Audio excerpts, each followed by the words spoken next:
Hoje nós vamos pensar no Salmo 17, a oração de um homem justo. Diz assim a palavra de Deus: ouve, Senhor, a causa justa, atende ao meu clamor, dá ouvidos à minha oração, que procede de lábios não fraudulentos. Baixe tua presença o julgamento a meu respeito.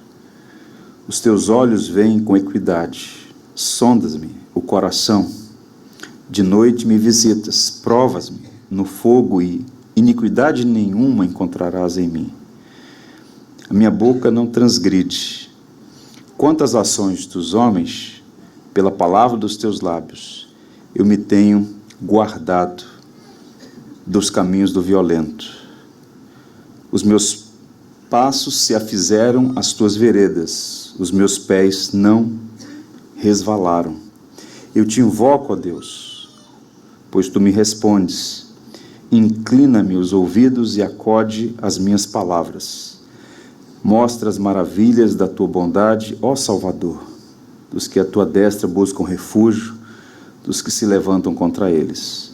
Guarda-me como a menina dos teus olhos, esconde-me à sombra das tuas asas, dos perversos que me oprimem, inimigos que me assediam de morte. Insensíveis cerram o coração, falam com lábios insolentes, andam agora cercando os nossos passos e fixam em nós os olhos para nos deitar por terra. Parecem-se como o leão, ávido por sua presa, ou o leãozinho que espreita de emboscada. Levanta-te, Senhor, defronta-os, arrasa-os, livra do ímpio a minha alma com a tua espada, com a tua mão, Senhor, dos homens mundanos, cujo quinhão é desta vida e cujo ventre tu enches dos teus tesouros, os quais se fartam de filhos e o que lhes sobra deixam aos seus pequeninos. Eu, porém, na justiça contemplarei a tua face. Quando acordar, eu me satisfarei com a tua semelhança. Que o Senhor nos abençoe. Os salmos são classificados de vários tipos. Nós temos cânticos, via de regra, no ideário popular, quando se pensa nos salmos, se pensa apenas nos cânticos. De fato, boa parte do saltério é formado de cânticos. Mas não apenas de cânticos, há também, para escândalo de alguns, um percentual impressionante de lamentos.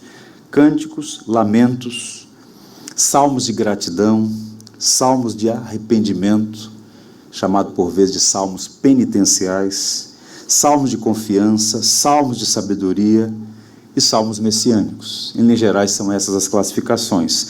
Os salmos de louvor geralmente começam, como ainda há pouco lemos na liturgia, com um convite à adoração, e em seguida apresenta-se as razões pelas quais Deus deve ser, e somente Deus, adorado.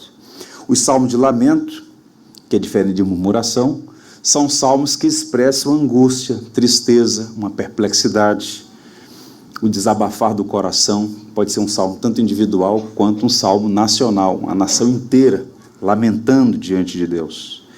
Os salmos que contêm confissão de pecados são essas orações de penitência, em que o salmista, arrependido, confessa e experimenta o perdão, a graça do perdão. Salmos de gratidão expressam, obviamente, gratidão a Deus por suas bênçãos, livramentos, por sua benevolência, pelas respostas às orações. Há os salmos de sabedoria, que é um tipo interessante também, que são salmos, via de regra, que faz um contraste entre o estilo de vida do justo e o estilo de vida do ímpio. Logo no início, na porteira do saltério, nós temos o Salmo 1, 2 homens, 2 caminhos, 2 destinos. E temos os salmos messiânicos, que são salmos que falam sobre o governo de Deus, mas especificamente sobre a promessa do seu ungido, a promessa do Messias. O Salmo 22, o Salmo 110 e tantos outros apontam para o Cristo que nós reconhecemos ser Jesus de Nazaré. O Salmo 17 é o primeiro de 5 salmos classificados como oração. Nessa sequência, chegamos aqui, e esse é o primeiro dessa série de salmos que que são classificados, identificados como orações. O salmista começa pedindo a Deus que ouça a sua oração. Observe o verso 1 e o verso 6. Ouve, Senhor, atende o clamor, dá ouvidos à minha oração. E no verso 6 ele diz: eu te invoco, ó Deus, pois tu me respondes. Há uma nota no texto original que indica a autoria. Se você tem uma Bíblia, uma versão tradicional, está lá no alto, oração de Davi. Esse salmo foi escrito por Davi. O contexto, muito provavelmente, ele estava em perigo, em angústia, e ele então clama, ele ora, ele pede o socorro, a intervenção, a libertação, o favor de Deus por ele. O James Boyce, um notável estudioso das Escrituras, grande pregador, ele diz que o Salmo 17, ele é um grande modelo de oração para nós.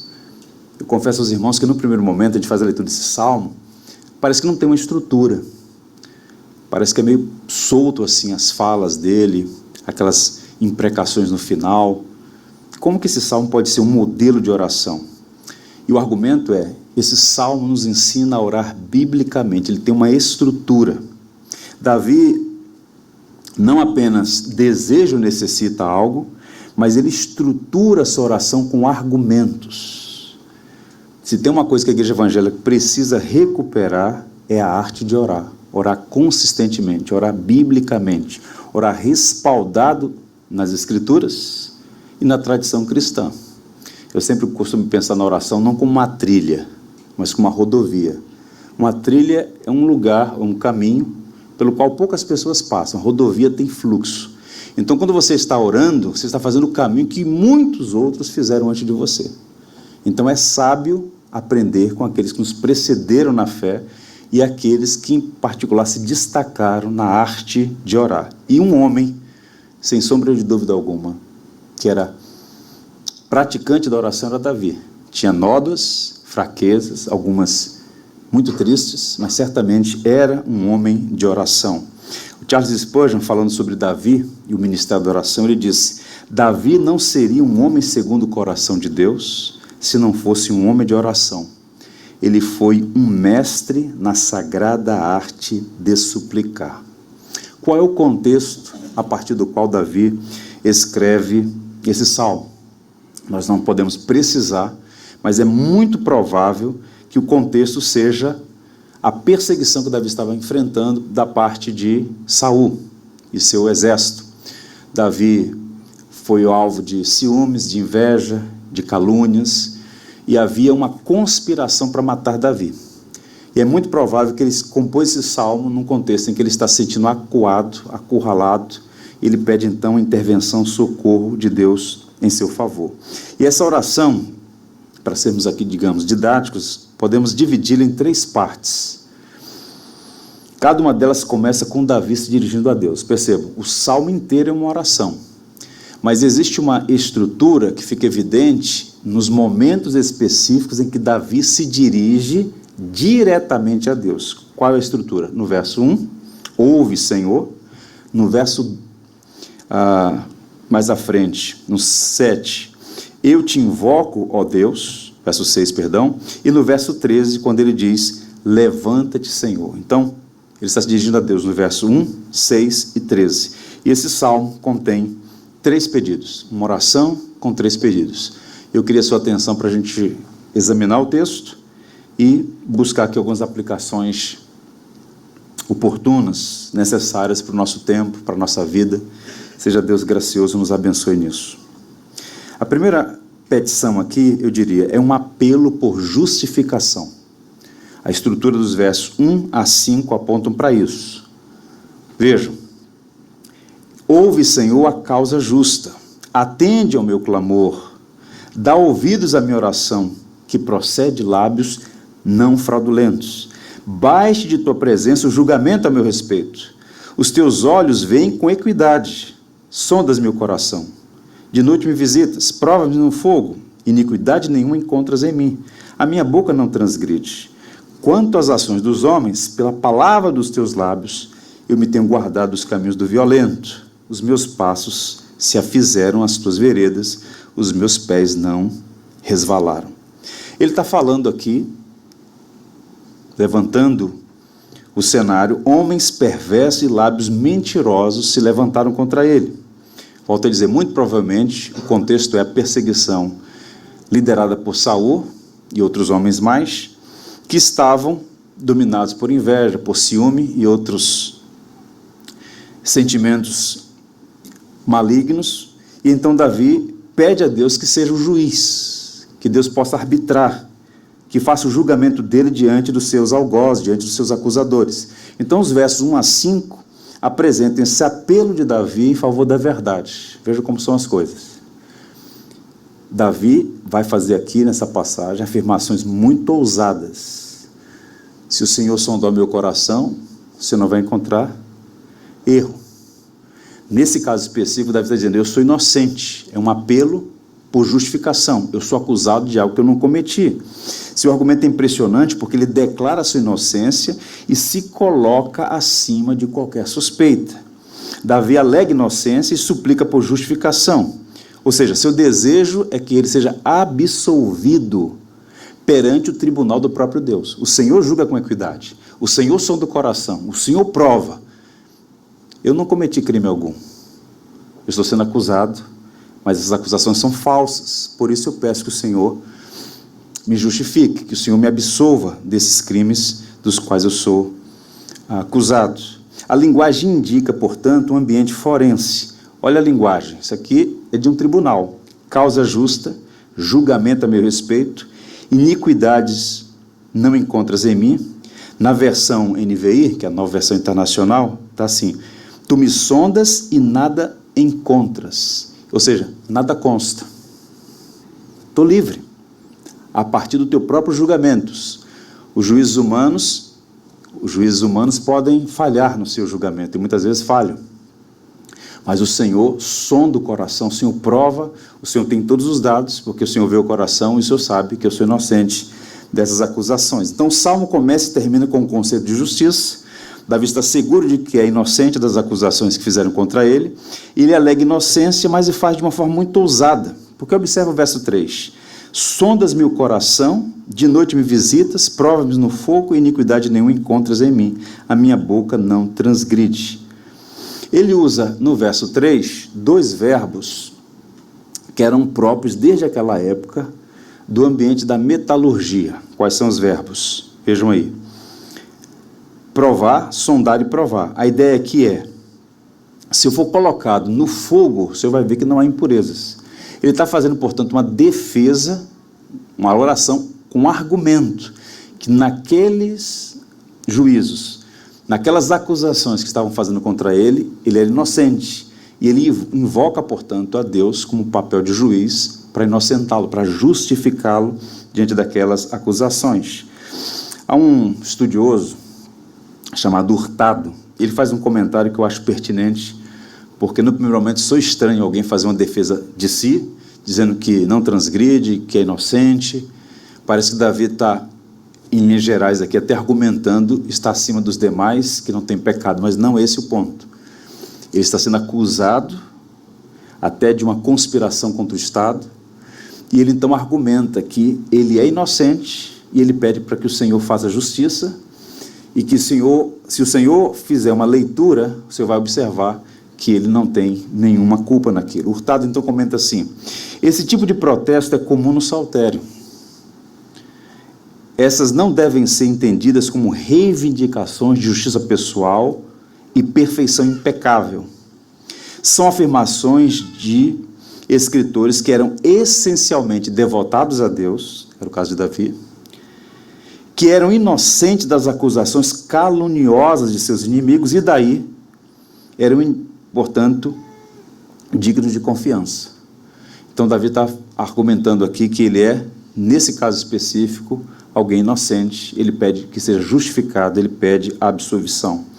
Em linhas gerais, em resumo, Davi pede a Deus que ouça suas súplicas, examine sua vida e declare integridade, dando-lhe vitória sobre os seus inimigos. Pensando nisso, quais são as aplicações que nós devemos aprender aqui? Tirar para a nossa vida. A primeira delas, eu diria, seja íntegro. Falamos sobre isso aqui há 15 dias, examinando o Salmo 15, em que uma marca do adorador, do justo, do piedoso, é que ele é íntegro, a integridade. Ele não é dúplice, é um homem inteiro, tem consistência, caráter. Nenhum cristão é impecável, mas todo cristão deve ser irrepreensível. Pedro, inclusive, fala sobre isso num contexto de perseguição, que ninguém aqui seja acusado de ser malfeitor, ladrão. Mas se você sofre por causa do evangelho, por ser cristão, isso é uma glória. Agora, que ninguém seja perseguido por faltas de natureza ética e moral. Então, o cristão, embora não seja perfeito, impecável, ele deve ser irrepreensível. A sua consciência limpa diante de Deus e dos homens. Portanto, vejam que Paulo escreve aos Filipenses: fazei tudo sem murmurações nem contendas, para que vos torneis irrepreensíveis e sinceros, filhos de Deus inculpáveis no meio de uma geração pervertida e corrupta, na qual resplandeceis como luzeiros no mundo. Então guarde isso no seu coração. Num país como o nosso, em particular, no nosso contexto brasileiro, em que a prática mais comum é o jeitinho brasileiro, as concessões éticas e morais, as relativizações, o cristão precisa ser íntegro. Ele precisa ter uma conduta moral, ética exemplares. Ele precisa, portanto, dar bom testemunho, ter a consciência limpa. E Davi está sendo acusado de crimes que não cometeu. Ele diz: Senhor, tu me provas. O Senhor sabe que eu sou inocente dessas acusações. As acusações podem vir, podem acontecer. A gente vive num mundo caído. Mas o cristão deve chegar diante de Deus e dizer: eu estou com minha consciência limpa. A integridade é uma grande bênção. Um outro elemento conectado a esse: mantenha a sua consciência limpa. A consciência limpa é uma bênção e serve como uma espécie de fortaleza diante de uma falsa acusação. A consciência limpa, que é um bem, que é um tesouro preciosíssimo. O autor da carta aos Hebreus diz assim: cheguemos perto de Deus com um coração sincero e uma fé firme, com a consciência limpa das nossas culpas e com o corpo lavado com água pura. Guardemos firmemente a esperança da fé que professamos, pois podemos confiar em Deus, o Deus que cumprirá suas promessas. Pensemos uns nos outros, a fim de ajudar-nos todos a terem mais amor e a fazerem o bem. Ele falando sobre chegar perto de Deus com sinceridade, com verdade e com a consciência limpa.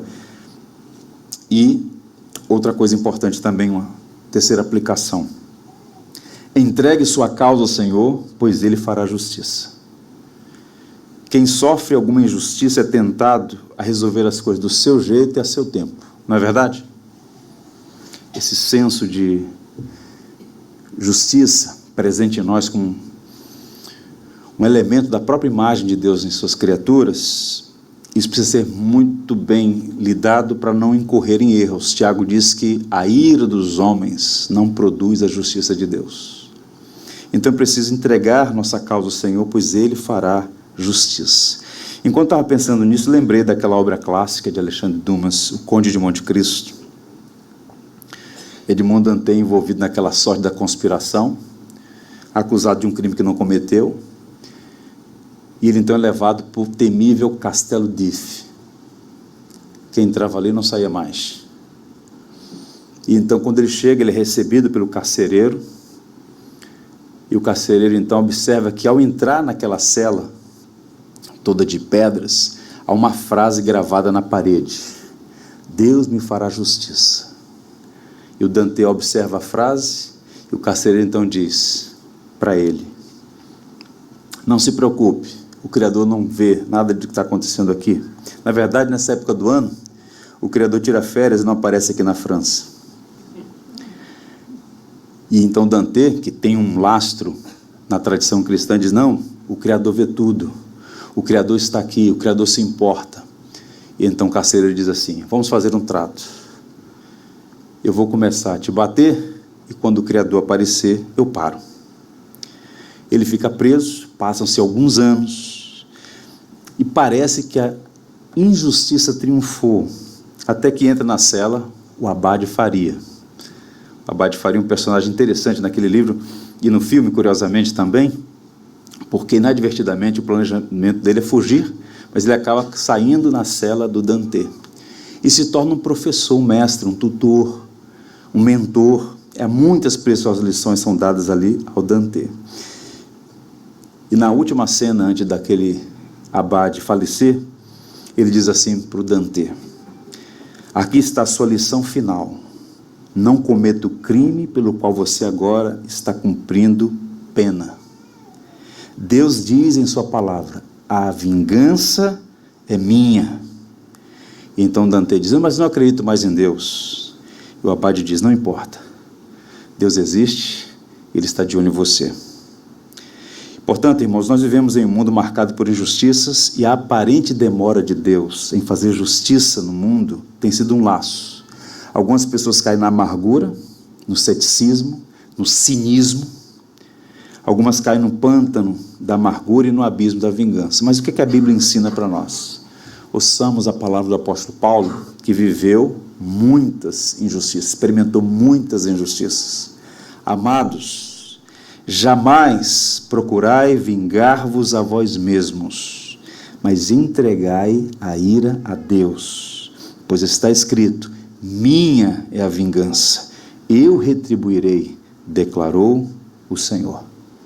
Então Davi, ele está pedindo a Deus, que é o justo juiz, que faça justiça, que o justifique das acusações que estão fazendo contra ele.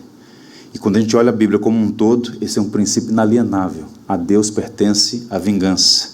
Deus não se deixa escarnecer, o que o homem plantar, ele colherá. A grande crise é o tempo, porque na nossa visão a justiça tem que ser feita aqui e agora de forma imediata. Mas certamente, embora possa escorrer entre os nossos dedos esse tempo que nós julgamos ser o mais adequado, certamente, como diz lá naquela cela, Deus me fará justiça. A oração de Davi tem um segundo pedido. Ele faz um apelo por justificação e agora, eu diria, ele faz um pedido de ajuda. O tom aqui é mais afetivo. Inicialmente, veja aí, por favor, os versos 6 a 8. Eu te invoco, ó Deus, pois tu me respondes. Inclina-me os ouvidos e acode as minhas palavras. Mostras as maravilhas da tua bondade, ó Salvador, dos que a tua destra buscam refúgio, dos que se levantam contra eles. Guarda-me como a menina dos olhos, esconde-me à sombra das tuas asas. Percebam que a causa é a mesma. É um homem que está sendo acusado, perseguido, tiranizado, que se sente acuado diante daquelas falsas acusações. Ele se dirige a Deus em oração. No primeiro momento, ele pede a Deus justificação, que Deus o absolva daquelas acusações que ele está sofrendo. Agora o tom, a partir do verso 6, muda, porque se o primeiro pedido tem um tom, um ambiente forense, é como se ele pedisse a um juiz, agora o tom é mais pessoal, ele está se dirigindo a um amigo. A linguagem é predominantemente afetiva. E no verso 6, pela segunda vez, ele vai se dirigir diretamente a Deus. Eu te invoco, ó Deus, e tu me respondes. E essa confiança de Davi, isso é muito interessante, e eu diria mais do que interessante, é um fundamento da oração. É um fundamento da prática da oração. Por que nós podemos dirigir a Deus e ter convicção, certeza de que Ele vai nos ouvir? Não é porque somos bons. Não é porque nós sabemos os caminhos para chegar até Deus. Como se Deus fosse manipulável. O fundamento da nossa oração é o que a teologia chama de amor pactual. Deus prometeu ouvir o seu povo. Existe uma relação pactual, uma aliança. E é com base nessa aliança que Davi, então, apresenta esse pedido. Tu és o Deus que eu invoco. E aqui duas coisas em destaque. A primeira é o nome hebraico para Deus que ele emprega aqui. Ele usa El, que é acompanhado, por exemplo, de várias outras palavras que vão dar, digamos, adjetivar a Deus, qualificar a Deus. El Shaddai, Deus Todo-Poderoso. Então, quando Davi diz Deus no verso 6, eu te invoco, ó Deus, ele está, primeiro, trazendo a memória dele, Davi, e apresentando-se diante daquele que é o Todo-Poderoso, é o soberano. E observe que é uma linguagem muito parecida, não é, com o que aparece no Cântico de Moisés, em Êxodo 15. Se você depois puder, faça a leitura de Êxodo 15, versos 1 e 19, em que Moisés apresenta o Cântico de Moisés e a mesma palavra que ele emprega. O Deus que é todo-poderoso e deu evidências do seu poder ao libertar o povo da aliança do cativeiro no Egito. Então, Davi está se sentindo, em alguma medida, tão tiranizado quanto seus antepassados estiveram no Egito. E quando ele ora a Deus, o Deus que é juiz, sim, mas também alguém próximo a ele, porque é o Deus da aliança. Eu te invoco, ó Deus. Davi está lembrando que Deus é todo-poderoso e pode, tal como fez com Faraó, esmagar os seus algozes naqueles dias, naquele tempo. Então, Deus de Israel livrou o seu povo no Egito, e agora Davi, então, pede também que o Senhor o livre da tirania, possivelmente, aqui nesse caso, de Saul. E por que ele pode aguardar essa resposta? E o texto vai te falar: as maravilhas da tua bondade. Essa palavra traduzida aqui por bondade é uma das palavras mais ricas do Antigo Testamento. Riquíssima, a palavra hesed, que pode ser amor leal. Tanto é que nos Salmos você tem algumas traduções: benignidade, bondade, amor leal. Essa palavra que significa uma afeição tão profunda, um comprometimento tão intenso, que é uma aliança. O Senhor fez maravilhas. E fez maravilhas por quê? Porque Israel é bom, melhor do que as demais nações? Não. Porque Deus soberanamente, de forma unilateral, firmou uma aliança com o seu povo e jurou por si mesmo. Então, com base em quem Deus é e no que Ele prometeu fazer em favor do seu povo, é que nós podemos orar. Não é mérito nosso. Jesus, inclusive, falou: quando vocês orarem, não orem como os pagãos, não são as repetições vãs, não é a manipulação, não é a tentativa de fazer como se fosse uma técnica. Não. Deus nos ouve porque Ele é o nosso Deus. E Ele prometeu nos ouvir. E Ele nos ouve não por nossos méritos, mas olhando o quadro todo, Ele nos ouve por causa dos méritos de Cristo, que é o nosso pontífice, que é o nosso sumo sacerdote, que é o nosso mediador com o Pai. Então ele está falando de uma fidelidade aqui, uma fidelidade à aliança. Percebam, portanto, que Davi se dirige a Deus e reconhece dois atributos: poder e bondade. Deus não apenas pode livrar porque é poderoso, mas Ele livra porque é bondoso. Essas duas coisas estão conectadas. Vejam, meus irmãos, que à luz disso o verso 7 agora fica mais claro. Mostras as maravilhas da tua bondade, ó Salvador, dos que a tua destra buscam refúgio, dos que se levantam contra eles. Então, o amor pactual de Deus motivou Davi a dizer: ó Salvador, tu és o amor, tu és o nosso amado, tu és o nosso Salvador, aquele que está sempre à destra dos que buscam em ti refúgio. Então, é uma passagem importante, como eu disse, para servir como fundamento para as nossas orações. Então, lembre-se sempre: Deus ouve as nossas orações não por causa de nós mesmos, mas por causa dEle. E Ele tem prazer em nos ouvir, não do nosso modo, nem a nossa maneira, nem muito menos vai atendê-las a nosso tempo, mas certamente Deus ouve as nossas orações por causa da aliança que Ele tem conosco na pessoa de nosso Senhor Jesus Cristo. E o verso 8, ele amplia o quadro e vai usar duas figuras de linguagem que vai reafirmar essa aliança pactual. Vejam, o verso 8: guarda-me como a menina dos teus olhos, esconde-me à sombra das tuas asas. Menina dos olhos, a parte mais sensível do olho humano, a pupila. Então Davi pede a Deus que o proteja com esse nível de cuidado. E mais uma vez, Davi era um homem de oração, Davi era um homem que conhecia a palavra, ele conhecia as tradições de Israel, e muito provavelmente ele está reverberando aqui Deuteronômio, a segunda lei, capítulo 32, verso 10, em que pela primeira vez essa expressão é usada. Deus comparando o seu povo à menina dos seus olhos. Obviamente que essa é uma linguagem metafórica, Deus não tem corpo, mas tendo em vista que a pupila, que é a menina dos olhos, é a parte mais sensível, Deus então cuida do seu povo como sendo a menina dos seus olhos. Está lá em Deuteronômio. Numa terra deserta ele o encontrou, numa região árida e de ventos uivantes.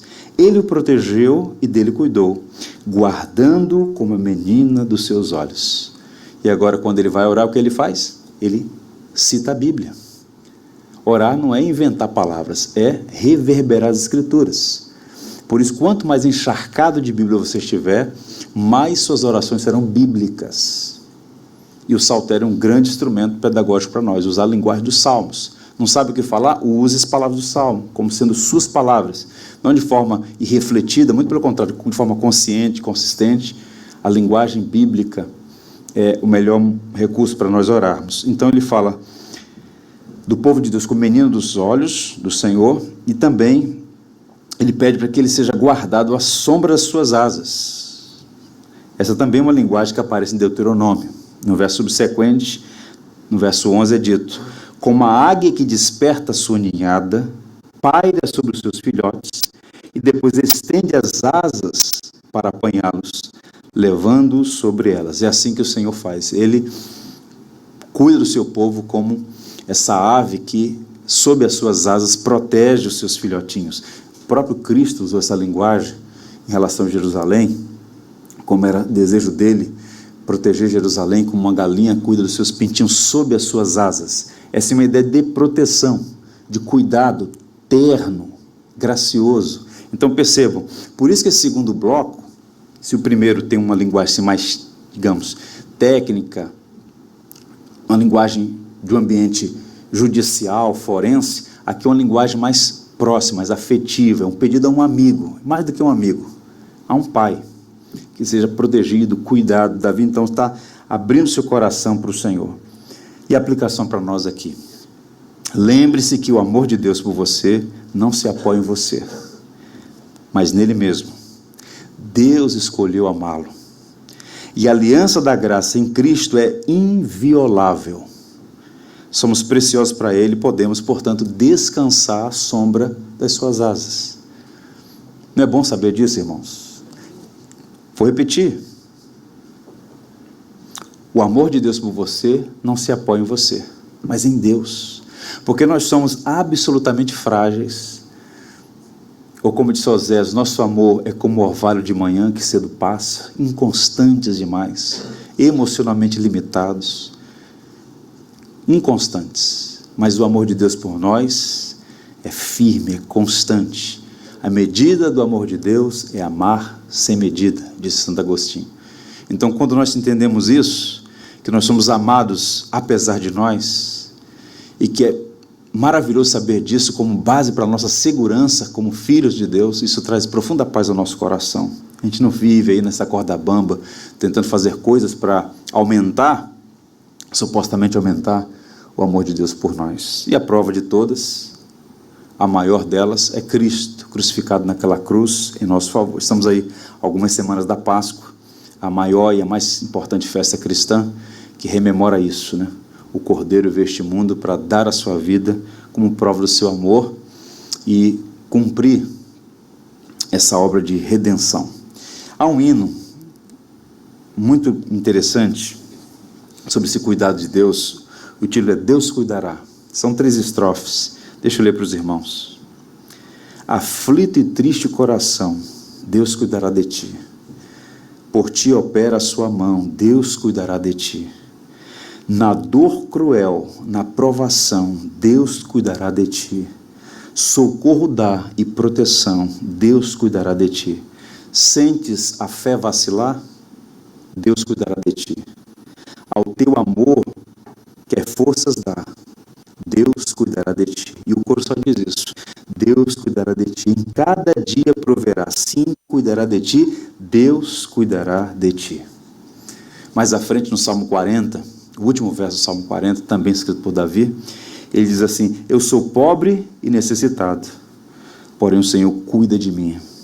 Tu és o meu amparo e o meu libertador, não te detenhas, ó Deus meu. Davi colocando-se completamente em Deus, sua dependência em Deus. E para ele, o Senhor é amparo, refúgio, libertador. Ele pede: não te detenha, Senhor. É como se Davi tivesse e de fato está, publicamente afirmando que a sua esperança está completamente no Senhor. Ainda nesse segundo bloco, a partir do verso 9, Davi descreve os seus inimigos, e ele usa aqui também um conjunto de metáforas para apontar o nível de perversidade e violência. Portanto, não era um conflito ginasial, não era um conflito de ordem menor, era um problema grave. E Davi, então, nos versos 9 a 12, ele faz um retrato 3x4. Quem são essas pessoas que tanto mal está trazendo para o coração de Davi? Dos perversos que me oprimem. Prestem atenção na linguagem, nos verbos, nos substantivos que aparecem aqui, porque mostram, repito, o grau de violência e a intensidade da crueldade deles. Dos perversos que me oprimem, inimigos que me assediam de morte, insensíveis, cerram o coração, falam com lábios insolentes, andam agora cercando os nossos passos e fixam em nós os olhos para nos deitar por terra. Parecem-se com leão, ávido por sua presa, ou leãozinho que espreita de emboscada. É uma linguagem pesada? Davi não está inventando isso aqui. Se tem uma coisa que Davi tinha, que era uma marca própria dele, era coragem, ousadia. Desde a mais tenra infância, Davi sempre foi conhecido pela sua audácia, coragem. Era um homem ativo, era um homem forte. Então não está aqui potencializando o problema, problematizando a situação. Ele está fazendo a descrição de uma realidade que tinha diante de si o iminente perigo de morte. Então ele está falando sobre perversos que oprimem, inimigos que assediam até a morte. Por 3 vezes Saul tentou matá-lo. O olhar deles é fixo como um leão, que espreita, que ataca a presa de emboscada. Então, portanto, ele está pintando um quadro real que revela crueldade, fúria e obstinação dos inimigos dele em destruí-lo. Então, os inimigos de Davi são, de fato, perigosos e constituem-se uma ameaça real. Então, percebo que não se trata de uma controvérsia banal, mas de consequências gravíssimas. E Davi, então, pede a Deus: Senhor, me livra. Com base no teu amor pactual, com base em que o Senhor é o meu Deus. Eu sou menino dos seus olhos. Eu quero descansar sob as asas do Senhor. Me livra dessa gente má, perversa, da crueldade deles, da insensibilidade deles. Então, Davi está abrindo seu coração diante de Deus. É muito provável, acredito que sim, que a maioria aqui, se não todos, não passou por um nível de experiência dessa, como a de Davi, alguém querendo matá-lo, destruí-lo, persegui-lo, nesse nível de crueldade. Mas o fato objetivo é que, seja qual for o seu problema, a sua luta, inclusive conflito de natureza relacional, uma causa, você pode se apresentar diante de Deus e pedir: Senhor, tem misericórdia de mim. Eu quero que o Senhor me proteja com a menina dos seus olhos, como essa ave que protege os seus filhotinhos. E esse Deus que é todo poderoso e tem uma filiação conosco, um relacionamento conosco, pactual, esse amor leal, essa aliança inviolável, certamente o Senhor cuidará do seu povo.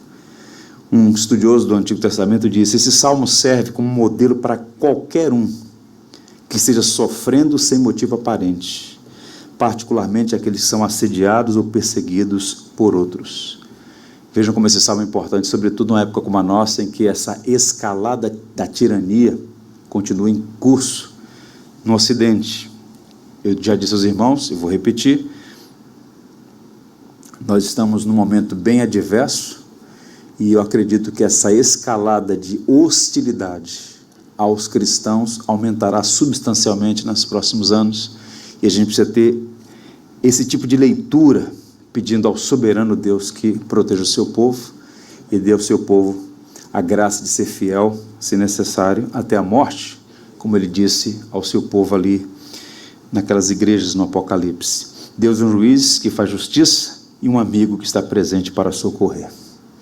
E o último ponto, dos versos 13 a 15, então ele está fazendo uma oração, ele apela à justificação, ele pede ajuda a Deus, e agora ele faz um clamor por intervenção. Vejam os versos 13 a 15, a última parte. Levanta-te, Senhor, defronta-os, arrasa-os, Livra do ímpio a minha alma com a tua espada, com a tua mão, Senhor, dos homens mundanos, cujo quinhão é desta vida, e cujo ventre tu enches dos teus tesouros, os quais se fartam de filhos, e o que lhes sobra deixam os seus pequeninos. Eu, porém, na justiça contemplarei a tua face. Quando acordar, eu me satisfarei com a tua semelhança. O salmo é riquíssimo.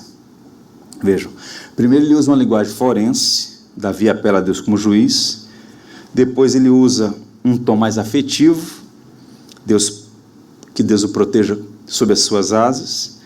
Agora Davi emprega uma linguagem militar. Ele pede literalmente aqui uma intervenção dos céus. A ideia aqui é de um guerreiro. Ele usa a figura da espada. A ideia de um guerreiro que levanta-se com a espada na mão para enfrentar e derrotar os inimigos. Está presente em vários salmos. Eu poderia citar aqui o 7, o 9, o 10, que a gente já examinou também, o 74. Então ele diz: levanta-te, Senhor. Defronta-os, arrasa-os, livra do ímpio a minha alma com a tua espada. É uma súplica por intervenção direta e imediata. E a oração é ousada, mas ao mesmo tempo reverente. Outra coisa importante nas nossas orações: dosar adequadamente, reverência e ousadia. Temos que ser ousados e ao mesmo tempo manter a reverência. Deus é Pai e Senhor. Esse equilíbrio é sempre muito importante na nossa fé, na nossa jornada cristã. Então ele apela para que Deus entre em ação contra os seus inimigos. E algumas expressões são usadas aqui, precisam ser esclarecidas. Arrasar aqui denota a ideia de baixar, de fazer abaixar como leão dominado. Lembra que ele usou a figura do leão, que de fato é um animal bem simbólico na sua força e agressividade.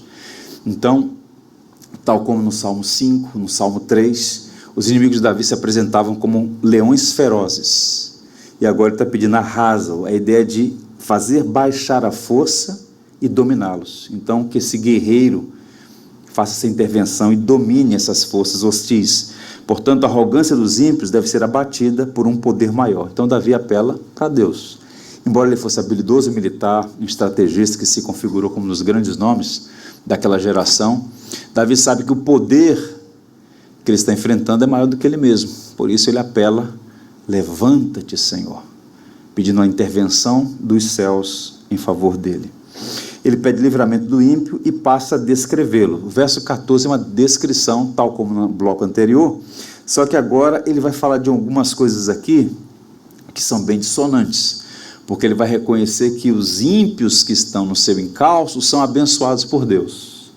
Vejam: livra do ímpio a minha alma com a tua espada, com a tua mão dos homens mundanos. Agora veja o que está acontecendo com esses homens mundanos: cujo quinhão é desta vida e cujo ventre tu enches dos teus tesouros, os quais se fartam de filhos, e o que lhes sobra deixam os seus pequeninos.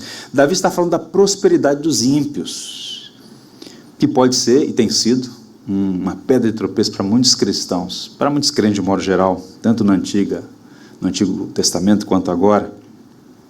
E esses homens são mundanos, tinham uma vida confortável e próspera. Deus mesmo os abençoou com riquezas, Deus os abençoou com filhos, e a bênção foi tão farta que o que eles conseguiram deixaram de herança para os seus filhos. Senhor, eu estou sendo perseguido por essa gente que é mundana e que tem sido abençoada por ti.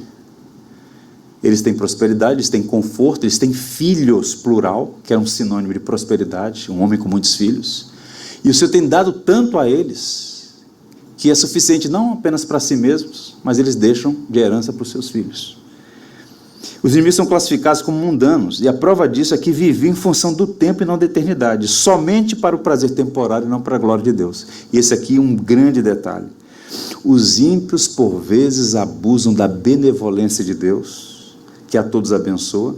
Por isso que Davi então pede a Deus que apresse o seu juízo, a fim de que eles não mais abusem da graça. Existe sempre uma linha muito fina entre a paciência e a ira de Deus. Toda a boa dádiva procede de Deus. De onde vêm as riquezas? De onde vêm as coisas boas da vida? Da mão da providência.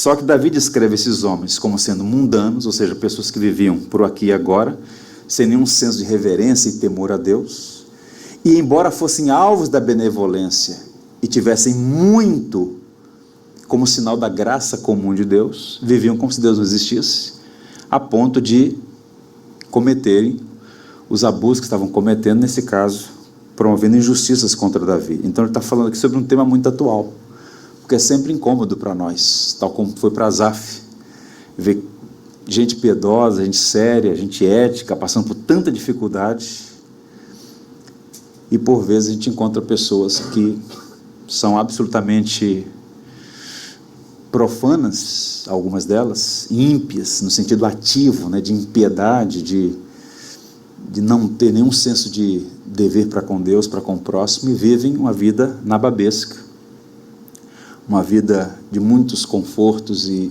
tudo isso, em alguma medida, vem das mãos de Deus. Mas a quem muito é dado, muito será cobrado. Isso se aplica nisso também, não é? Haverá um dia, uma hora e um momento em que os homens prestarão contas ao Criador de tudo, dos dons que receberam, dos talentos, dos dias de vida, dos recursos que chegaram às suas mãos. Deus é o Criador, legislador e juiz de toda a terra. Esses três ofícios pertencem a Ele, né? E Ele, então, diz as Escrituras, o Senhor fará justiça no momento oportuno. Agora veja o último verso aí, que ele faz o contraponto e encerra com um contraste. Assim viviam os ímpios, mundanos. No encalço de Davi, embora tivessem lá muitos sinais da bondade de Deus sobre si, conforto, prosperidade, família, filhos. Esse eu, porém, está dizendo, olha, o estilo de vida deles não é o meu. Eu, porém, na justiça contemplarei a tua face, quando acordar, eu me satisfarei com a tua semelhança. Esse é um dos versos mais difíceis dos salmos escritos por Davi. Eu diria que Davi olha para além do que os seus olhos físicos são capazes de contemplar. Esse verso, o verso 15, tem uma espécie de vislumbre da eternidade. Davi contempla o bem maior e o tesouro mais precioso que é o Senhor. Na justiça contemplarei a tua face. Quando acordar, eu me satisfarei com a semelhança. A ideia aqui de, na justiça contemplarei a tua face, é que Davi não vai ficar desapontado por ter guardado uma boa consciência e ter vivido de forma piedosa. Na tua justiça contemplarei a tua face. Em outras palavras, sua esperança é ver a face do Senhor, que é a própria justiça, e naquele dia a honra dele será vindicada. Porque perceba, irmão, vocês lembram daquela parábola de Lázaro, o mendigo? Então percebam, desse lado da existência, há muitas injustiças que parecem continuar intocáveis. Quantos ditadores, por exemplo, viveram uma vida longeva? A maior ditadura das Américas foi em Cuba, continua sendo, e o ditador Mor viveu muito tempo, uma vida nababesca, a casa dele tinha 1 km². Parece que não há justiça, mas quando os homens cruzarem o rio, quando passarem pela experiência da morte, diz o livro de Hebreus, depois da morte segue-se o juízo. E o ímpio, o refratário, o ignorante, o tolo, pode até suprimir isso, dizendo, esse papo de juízo é coisa de padre e de pastor. Isso não existe. Mas arriscar a alma, arriscar a eternidade, é temerário. Haverá um dia, uma hora e um momento em que Deus fará juízo. Inclusive, Paulo pregando no Areópago, Atos 17, pregando para os epicureus e para os estoicos no berço da filosofia, lá em Atenas, ele disse, Deus julgará o mundo e já destinou juiz. O juiz é o varão perfeito, que julgará os vivos e os mortos, é Cristo. No primeiro advento, ele veio como Salvador do mundo. Quando ele voltar, será juiz dos vivos e dos mortos, e cada um prestará conta de sua vida. Portanto, ele está falando, eu não ficarei desapontado, a linguagem. Agora, a segunda parte ainda é mais interessante, porque diz assim: quando acordar, eu me satisfarei com a tua semelhança. Muitos estudiosos veem essa passagem como um lampejo da ressurreição. Há passagens no Antigo Testamento que falam muito timidamente sobre a ressurreição. Isaías, Daniel capítulo 12, fala literalmente de ressurreição de mortos e vivos. Ressurreição dos mortos, de justos e ímpios, digo.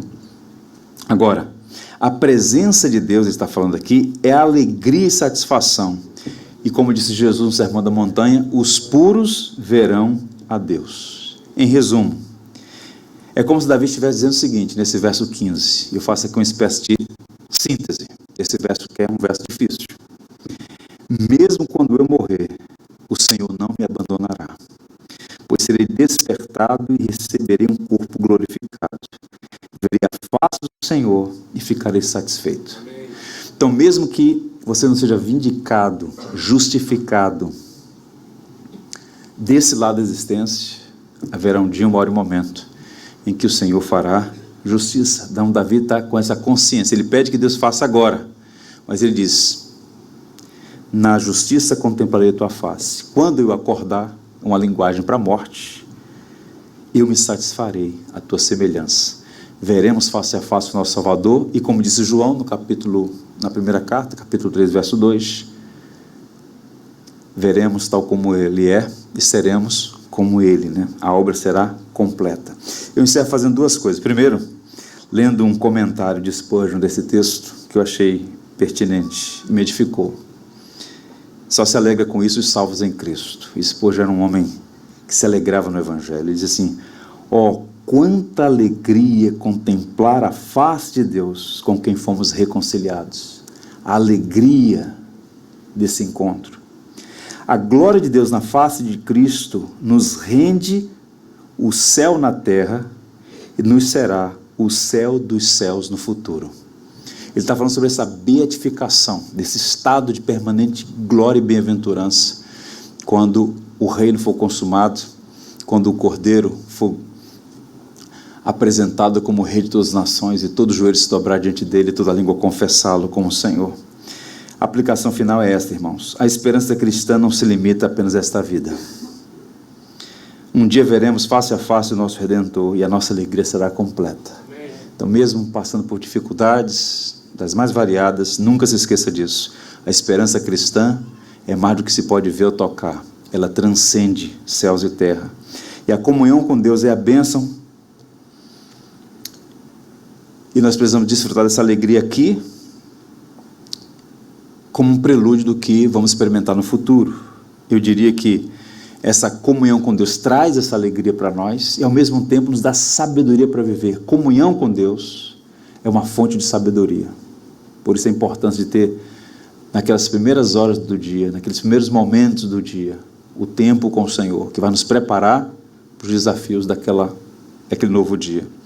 Comentando a saga de Jó, e assim eu encerro, o Tim Keller diz o seguinte, é um resumo muito interessante do livro de Jó, da história de Jó, da saga de Jó. Jó nunca viu porque ele sofreu, mas ele viu a Deus, isso foi suficiente.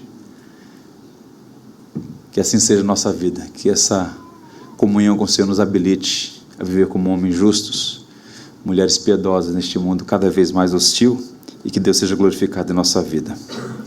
Vamos orar? Vamos falar com Deus. Aí onde você estiver, vamos todos pedir ao Senhor que nos abençoe. Nosso Deus e Pai, te louvamos por sua palavra, que é uma fonte inesgotável de sabedoria, de instrução. Somos por ela encorajados, exortados, edificados, e portanto queremos expressar nossa gratidão por este rico privilégio. Oramos, Senhor, apresentando a Ti a nossa vida. Peço ao Senhor em favor de cada um dos meus irmãos aqui. O Senhor conhece cada um e sabe das necessidades mais profundas. Eu oro para que a Tua boa mão seja estendida diariamente sobre a vida dos meus irmãos. Fortalece a fé daquele que está desanimado. Concede graça àquele que está sendo tentado a fraquejar na fé, a deixar o caminho, aquele que está sendo assediado por tantas injustiças neste mundo, que a fé seja fortalecida, que a esperança em Jesus seja renovada todas as manhãs. Abençoa sua igreja para que ela saiba viver como um luzeiro neste mundo, que ela cumpra a sua missão de ser luz do mundo e sal da terra. Te louvamos pela vida de Davi, que a despeito das suas fraquezas, certamente é um homem com o qual podemos aprender preciosas lições. Nos ajude a orar, nos ensine a orar. Precisamos aprender, Senhor, a crescer na arte da oração, e esse salmo é uma grande baliza, uma orientação muito preciosa para nós. Oramos agradecidos e pedimos que o Senhor complete a boa obra em nosso coração. Oramos em nome de Cristo, Salvador da igreja. Amém. Quero convidá-los a ficar. Tudo que tens feito, por tudo que vais fazer, por tuas promessas e tudo que és, eu quero te agradecer com todo o meu ser. Te agradeço, meu Senhor, te agradeço, meu Senhor, te agradeço por me libertar e salvar, por ter morrido em meu lugar. Te agradeço, Jesus, te agradeço, eu te agradeço, te agradeço por tudo que tens feito, por tudo que vais fazer, por tuas promessas e tudo que és. Eu quero te agradecer com todo o meu ser. E aí? Te agradeço, meu Senhor. Te agradeço, meu Senhor. Te agradeço por me libertar e salvar, por ter morrido em meu lugar. Te agradeço,